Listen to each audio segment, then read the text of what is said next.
Namaskar and welcome to the show and welcome all the viewers. And today we have with us a very special guest, Mr. Bipin Dev. Bipin ji is speaking to us from Kathmandu, Nepal. Bipin ji, thank you so much for joining the show. Thanks for having me. Bipin ji is a geopolitical analyst and he writes extensively, also appears on a lot of public speaking platforms as well as his views are sought after by think tanks and a lot of people in the geostrategic community. And he has been on this show with us in the past also. He's also known for his deep insights on developments in South Asia and also other global geopolitical developments. So today we are going to talk about a wide variety of issues ranging from Balochistan to trade deal between India and United States. And it is important to talk to Mr. Bipin Dev because Nepal is an important neighbor of India. It is also geostrategically very crucially placed. So how Nepal looks at it, what is Nepal's perspective about it? And we must not forget that Nepal is going to elections on March 5th, a very significant date. We'll also try and touch upon that topic also. So, Mr.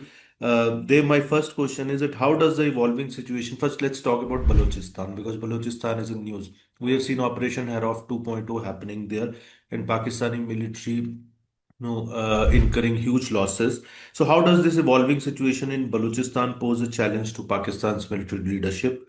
And could it become a serious threat to the country's power structure? Thank you, Anandji. Actually, the Balochistan problem has been long problem. It has been suppressed, oppressed, to larger extent depressed by the power. Actually, before hitting on the nail on the head, I like to just like trace back a little bit the history of Balochistan briefly. Balochistan was, when we talk about the Balochistan, Baloch people live on the borderline of Afghanistan, in Iran, and to great part in Pakistan. And after the independence, Balochistan wanted to be an independent country. And Khan of Kalat, in fact, he wanted the separate culture, separate identity, and wanted to be independent state. And it was Muhammad Ali Jinnah who had been the advisor of Khan of Kalat. But what happens when Jinnah came to the power? Then he betrayed the Khan of Kalat. And at the gunpoint, Balochistan was annexed to the part of Pakistan. At that point of the time, a brother of Khan of Kalat has written in 1948 a wonderful letter predicting the future of Balochistan. And Karim Khan, what was his name? I'm forgetting. And so, what he has written in the days to come, Pakistan would be totally controlled by Punjabis. Sindh would be dominated, just like Balochistan would be dominated, and other parts of Pakistan would be dominated and dictated by Punjabi people. This is what actually happened in the case of Balochistan. In fact, when we talk about the 44% Balochistan occupies in terms of territory of Pakistan, and all the minerals. Uh, I mean, it has been a storehouse of all the expensive minerals, rare earth, and everything what we talk about. At the same time, uh, another thing is the power play also takes place in the Balochistan. You find CPEC, uh, master plan, Chinese master plan project, I think $65 billion project. That is it includes in Gwadar expansions project. Uh, at the same time, Canadian project also runs for mining the golds and other things. So my point is that Balochistan has been exploited economically, suppressed politically, and just like discriminated socially. they have no presence in the mainstream of Pakistan. So from the long time, just like they have been in revolt against the Punjabi ruling Pakistan. So in 2024, in the March, train hijack drew the attention all over the world because Balochistan is not going to compromise anyhow. In these days, women have been in front uh, for the independence of the Balochistan. And one of the interesting point I like to tell you, Anandji, just like when America withdrew its arms from Afghanistan, so large chunk of arm and ammunitions goes into the hand of Talibani, and from the Talibani Taliban, Pakistan organized terror group, and from there what happens? The arms and ammunitions pass to the BLA, just like Balochistan's RBs. So they are well equipped with the modern arms and ammunitions. This is what has been accepted by the defense minister of Pakistan under the floor of the parliament, that it is very difficult for the Pakistani armies to fight against the Balochistan. So my point of view here is that 7 trillion rupees Pakistan money, just like central government exploit every year from the soil of Balochistan. But in terms of literacy, in terms of standard of the living, in terms of other just like standpoints, Balochistani has been lagging behind. Therefore, they are fighting for their liberations. And another thing I like to draw your attention, Anandji, one of the major points is that Shia Sunni clash has also been the major factor that has added the fuel into the fire in the conflagration of the Balochistan. You see, last time, last week, we have heard that in one of the worshipping place of the Sunni, I mean Shia mosque, just like suicidal attack took place in which more than 70 people lost their lives. So what happened? So from just like Shia Sunni point of view, what happened? Iran has support and sympathy, and 10% people of the Shia communities are living in Pakistan. So they have been, Ahmadiyya have been, Baluch have been. So what we talk about, democracy is the solution of all major problems. Dictatorship cannot address the grief and grievances of the people. So I think the military ruler in Pakistan has not in position to just like address the Baluch problems, where the women are coming in the front as a fighters. Hawa's Baluch, Hawa Baluch. There are many ladies who have armed with for the liberations of the Balochistan. So I think I remember the story of 1970 when the Bangladesh was the way Bangladesh was divided. Pakistan, East Bengal and West. I mean, Bangladesh came into existence. Same cycle of the history is being repeated. The way Baluch revolution is taking place, and Iran and Afghanistan, these two poles have been supporting factor in this very movement. So let us see that this time has come that a military ruler in Pakistan, instead of throwing the stones at the wall of others, it has to review its own policies. At least we wish the stability in our region, and violence in any forms is bad, Anandji. Now let's move to Bangladesh because no, Pakistan also actually was trying to back Jamaat-e-Islami. In fact, not was trying to, Pakistan was backing Jamaat-e-Islami in the recently held February 12 elections, which were much awaited because there was a scare that is Bangladesh going to become another radical Islamist hub or a terrorist hub, and that would affect the stability in South Asia. And as you rightly mentioned, that we want stability and peace in South Asia. So now the BNP government has come to power. So do you think the political Awami League still remains banned? Jamaat-e-Islami, though it has not been able to come to power, but earlier it used to have only around 18 seats maximum. But this time it has crossed basically, the mark of 60. So it has its strength has risen substantially. So, and the Yunus factor still remains, and most importantly, the constitutional changes are going to be brought about, which are going to reduce the power of Prime Minister because the Bangladesh people also voted for a referendum. In fact, ironically, without knowing much about it, because it's a very complicated referendum. And so, do you think the political changes in Bangladesh could pave the way for a more stable, friendly, and forward-looking relationship between Bangladesh and India? And how does, especially because there were strong protests in Nepal over the way minorities, especially Hindus, were targeted in Bangladesh under Yunus regime. And we are still getting reports now, Jamaat Islami and its student wing Chhatra Shibir. So they are threatening Hindus because they didn't vote for Jamaat Islami, they voted for BNP.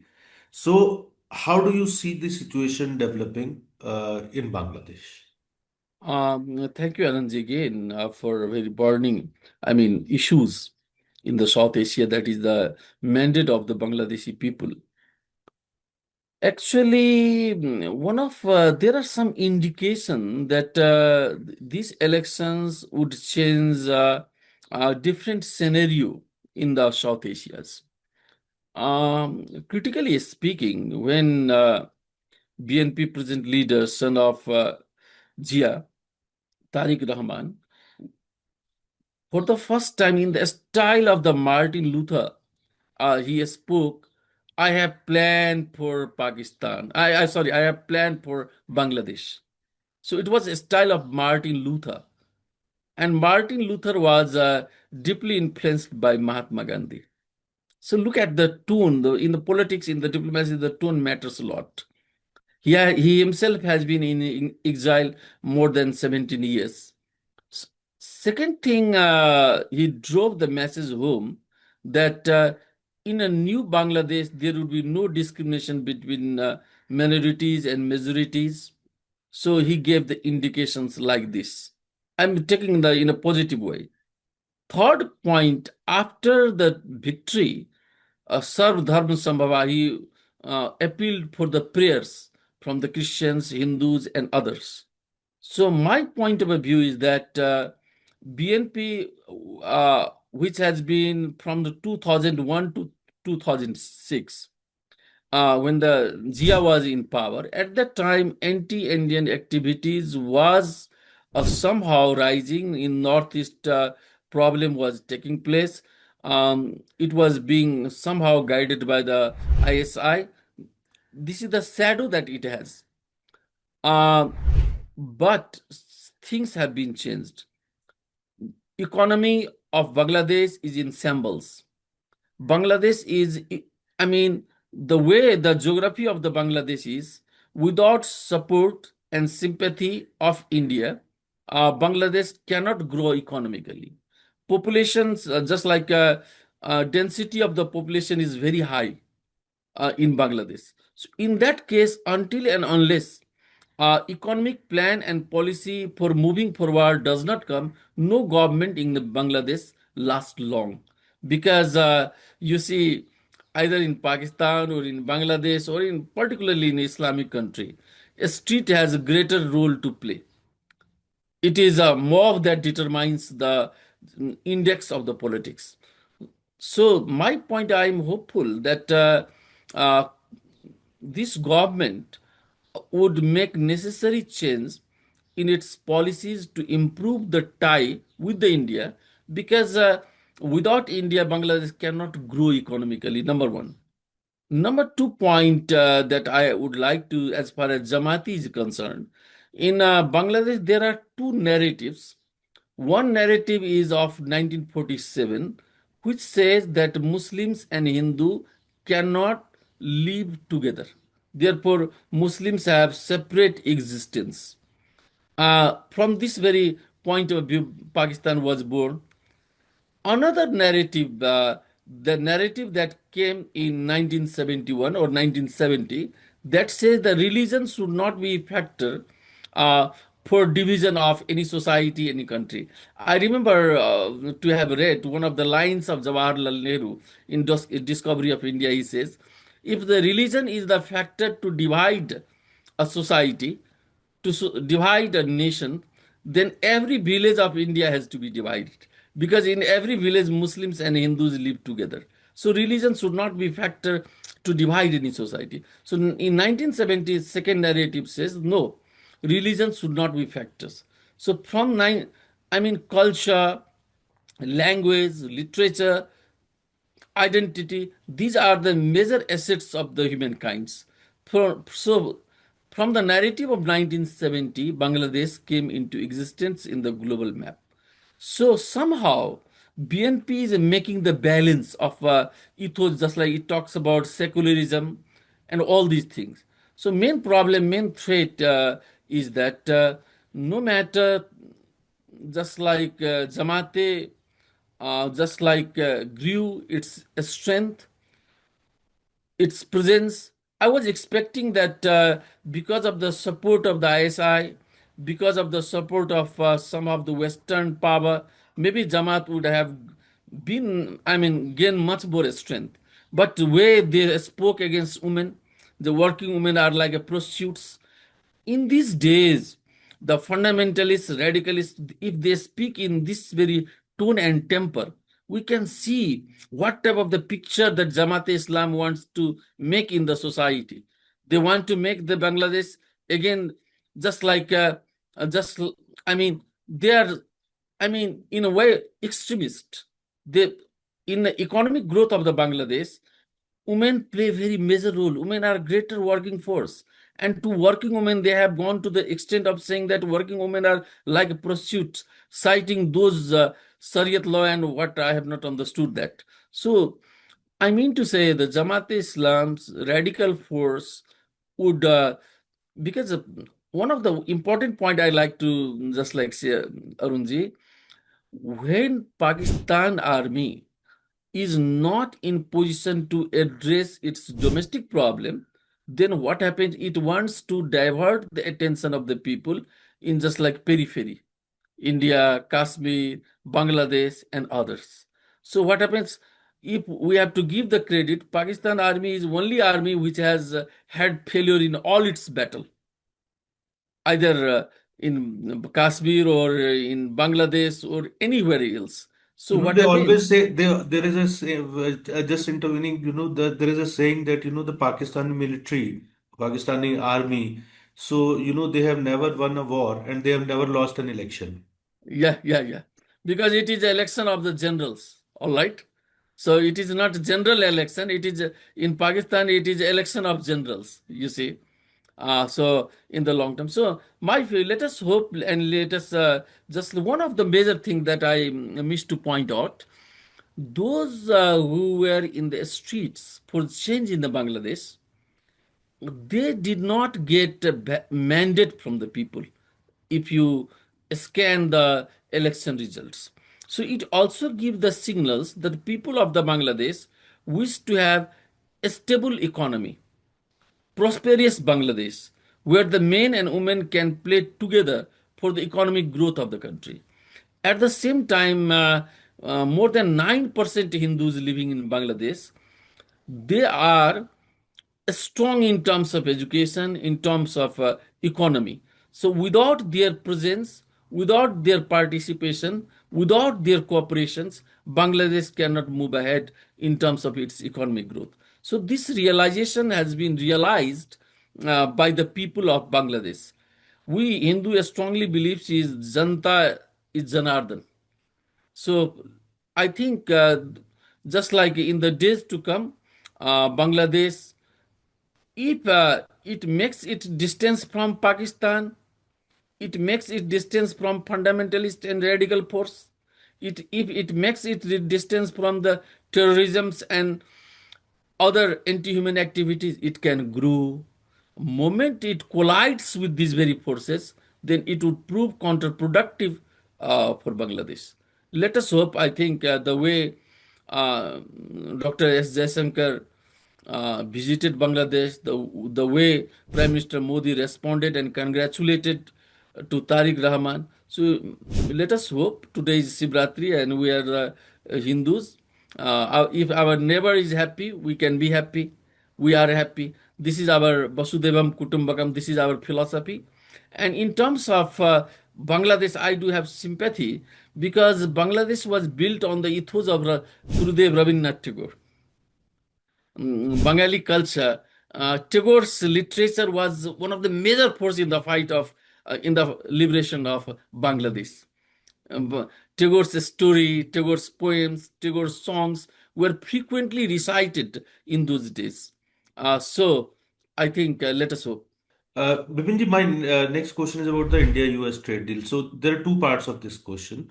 So one is, do you think, this in principle they have agreed for the trade deal? The details are being worked out.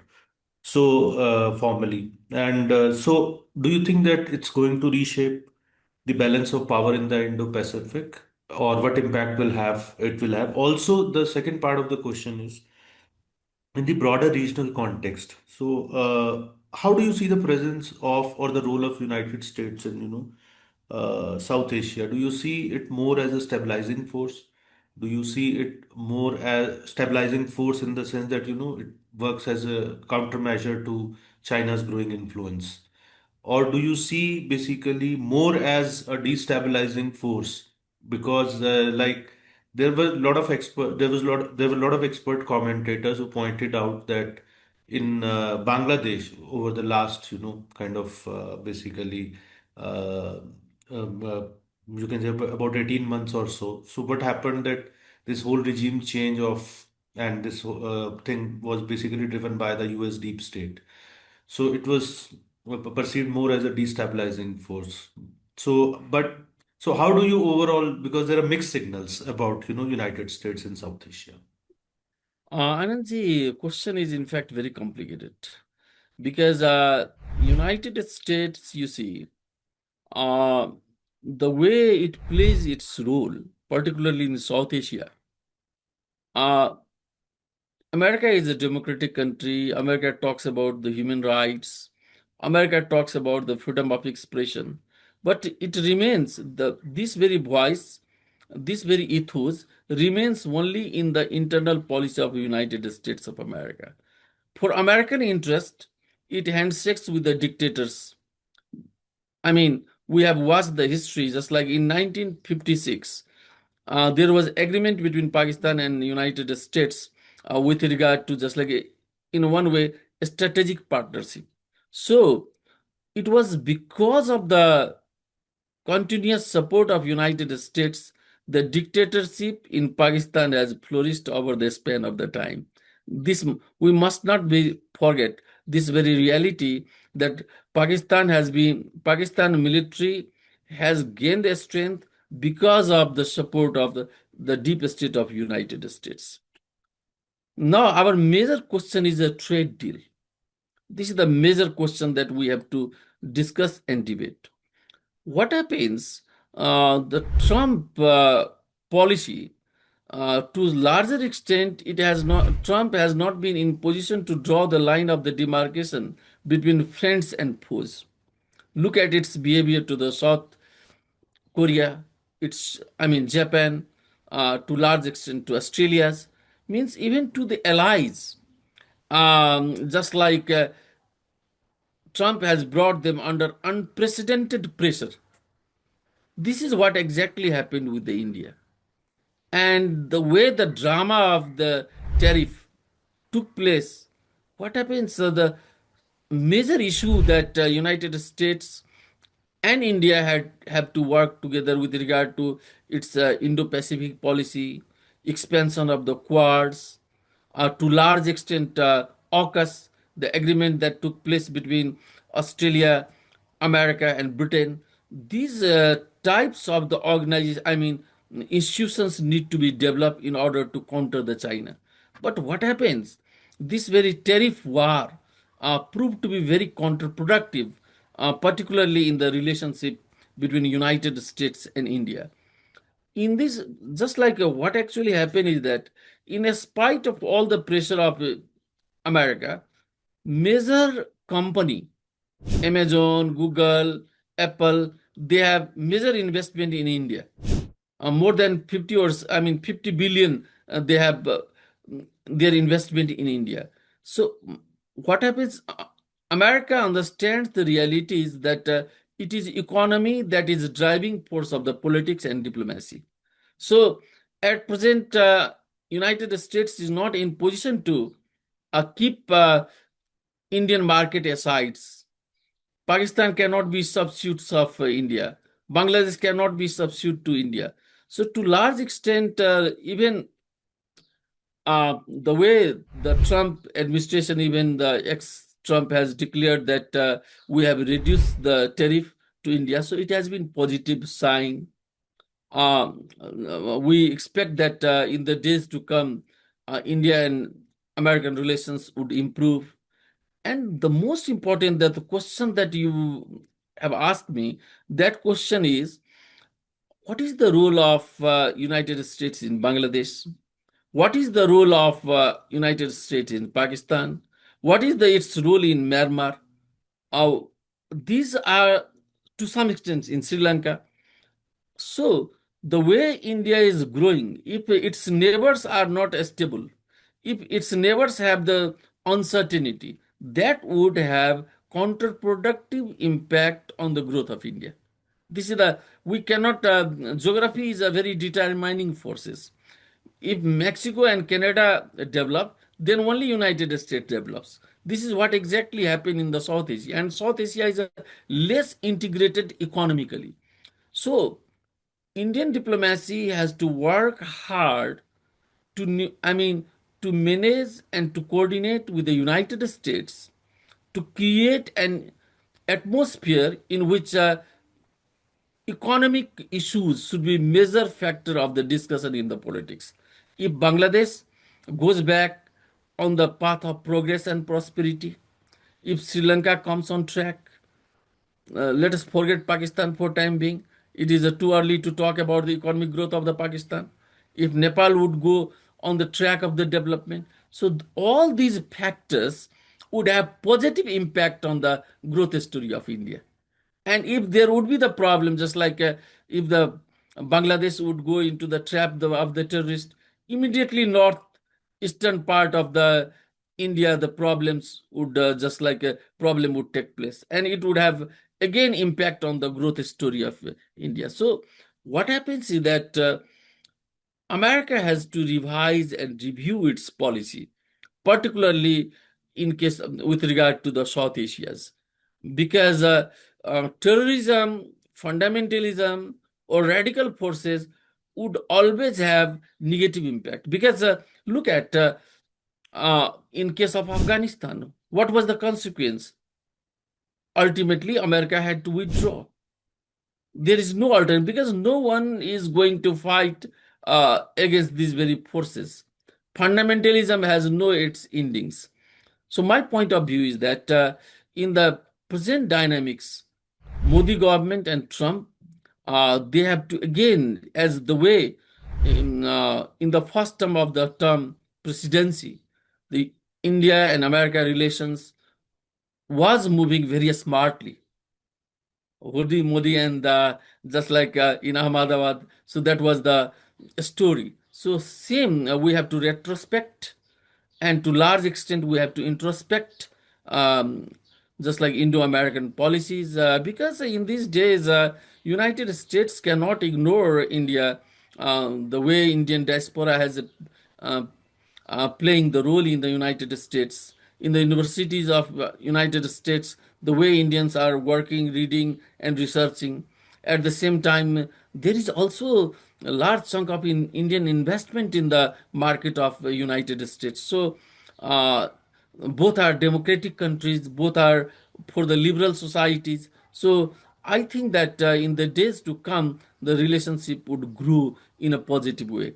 And one of the important thing that United States and in India, they would have setback in the relationship because of the negative role of the media. You see, even American medias unnecessarily exaggerate their stories, and this media is being controlled by just like different influencing forces around the White House.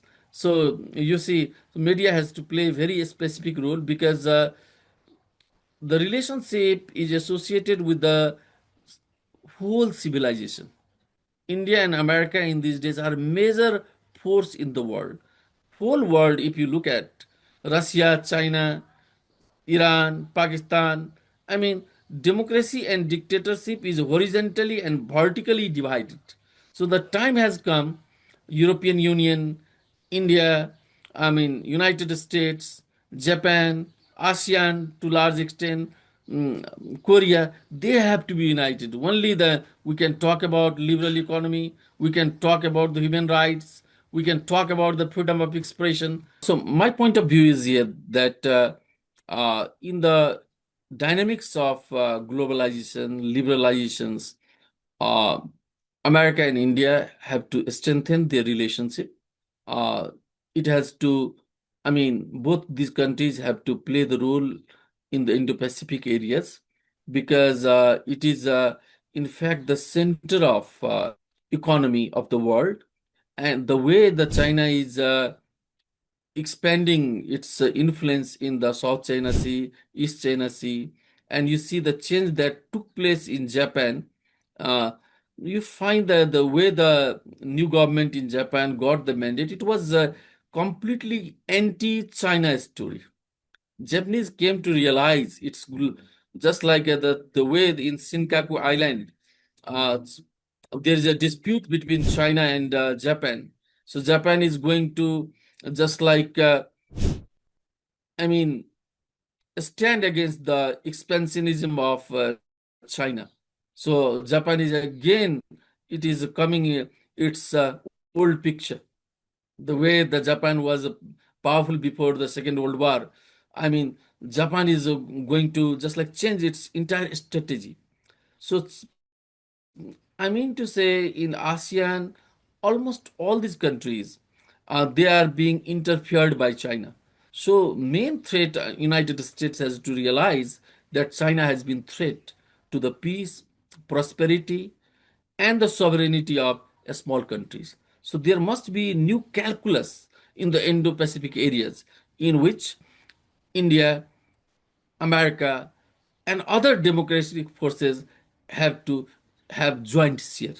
So this very trade, I mean, the declaration of the new trade policy would give the signal in these directions.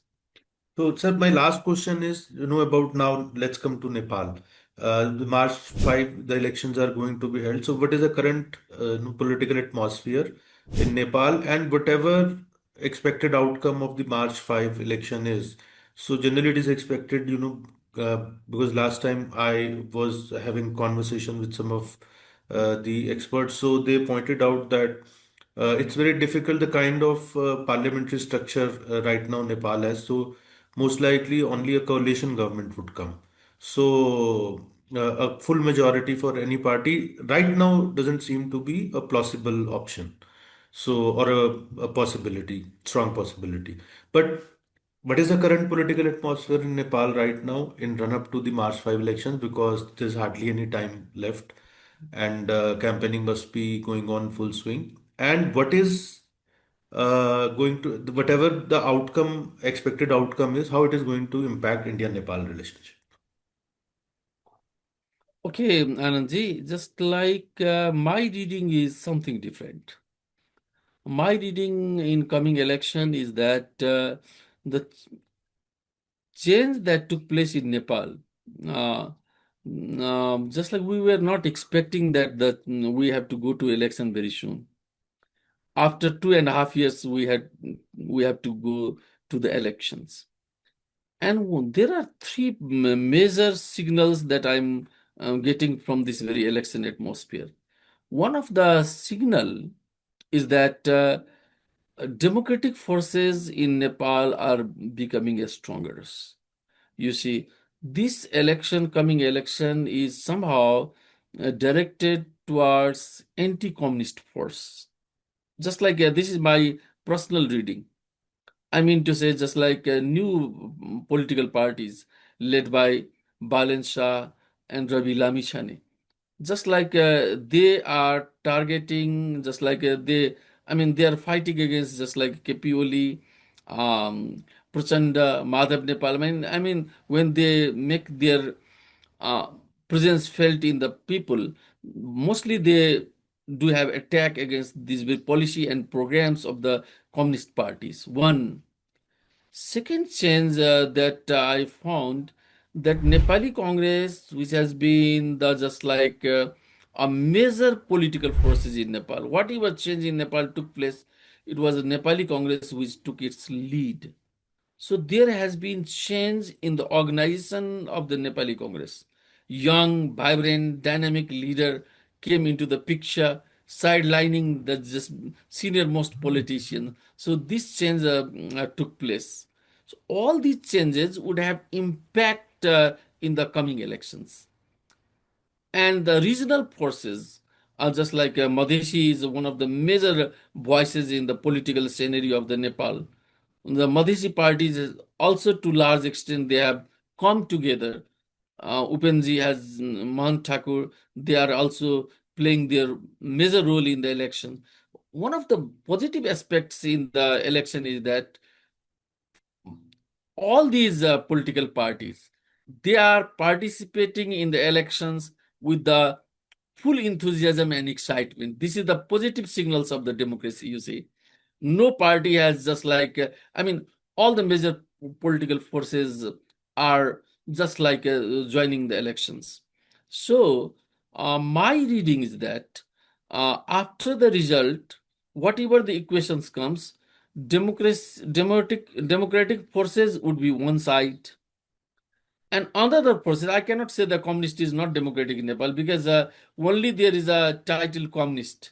So they believe in the parliamentary democracy, they believe in liberal economy. So Communist Party has also been to large extent democratized in Nepal.